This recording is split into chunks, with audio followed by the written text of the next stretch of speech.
everyone again. So I'm not doing these TTC videos perfectly in order because a lot of this stuff I wrote down and I plan to make videos and start giving back to the YouTube community instead of just always watching all these YouTube videos.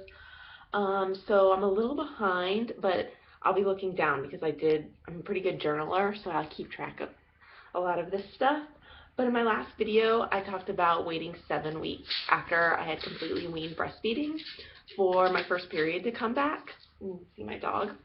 But I wanted to show the chart.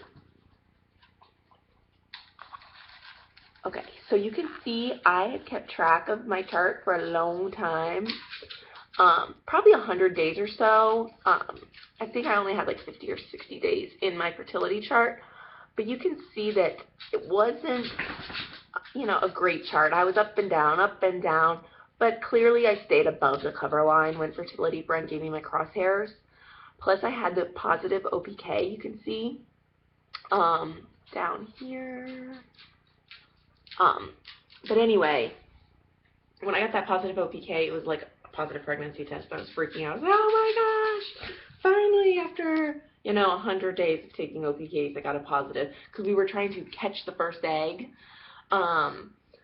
Anyway, I didn't end up getting pregnant that cycle, but we tried, and I was just using internet cheapies, and I didn't really know to look for my fertility signs.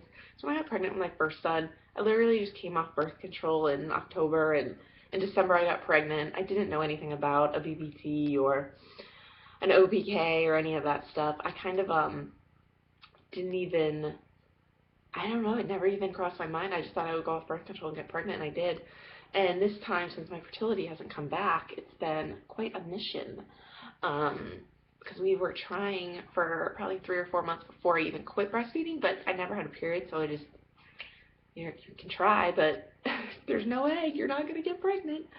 But anyway, that first period, it finally came back. I had 11-day luteal phase, and for that 11th, 10th, and 9th day, I spotted, so that was 3 days of spotting, and then my full period started finally, and it lasted about 9 days, which is really long and heavy, and it finally ended on July 4th, which was perfect, because July 4th was on a Saturday, and we had a pool party at the house, and I just didn't have to mess with all that.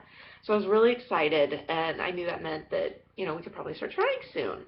Well, 2 days later, after 2 days of no period, it started again, like a first day of your period. Cramps, heavy flow, it was just miserable.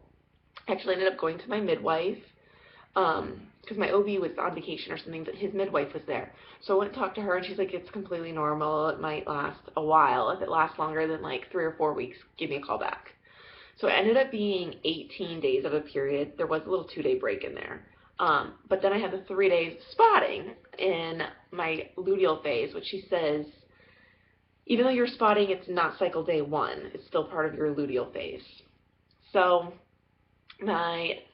18 miserable days plus 3 days of spotting. So basically it was a 21-day period. I mean, that was longer than my postpartum bleeding from when I had my son.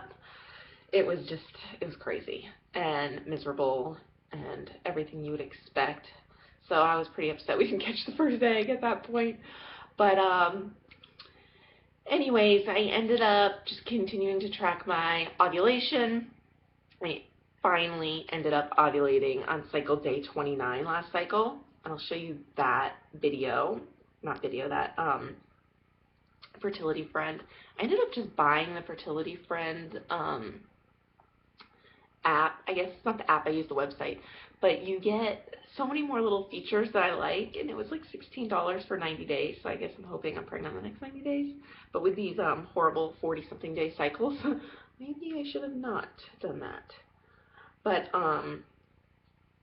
again, you can see, this is on my Kindle. Okay, so you can see where I had 18 days of a light flow, and then on cycle day 26, I had that positive OPK. And then on cycle day 28, my temperature rose a little bit, but it was only like 0.2 degrees. So I thought, oh, well, maybe that was ovulation, plus I did have that positive OPK 2 days ago. And then on the third day, fertility friend gave me my crosshairs, and then I kept logging my temperature, and it kept going up and up and up, and it had a big spike one day. And then 3 days after that, fertility friend moved my crosshairs. So I don't really know when I ovulated, but if fertility friend does this to you, you'll notice the first one was solid red lines. Well, when it moved my ovulation date, it was dotted red lines, and I guess it means that they aren't really sure when you ovulated, or there is a question of when you ovulated. But honestly, by my temperature, I would think it was that second date, which was cycle day 29. So who knows? But anyway, I ended up going on to have a normal, I guess, luteal phase, and I was, of course, symptom spotting nonstop. But I'll make another video about that luteal phase. But that was my second cycle back and me trying to catch the first egg. Okay, so hopefully I can upload a video soon about the next steps. I'll talk to you guys soon. Thanks for watching. Bye.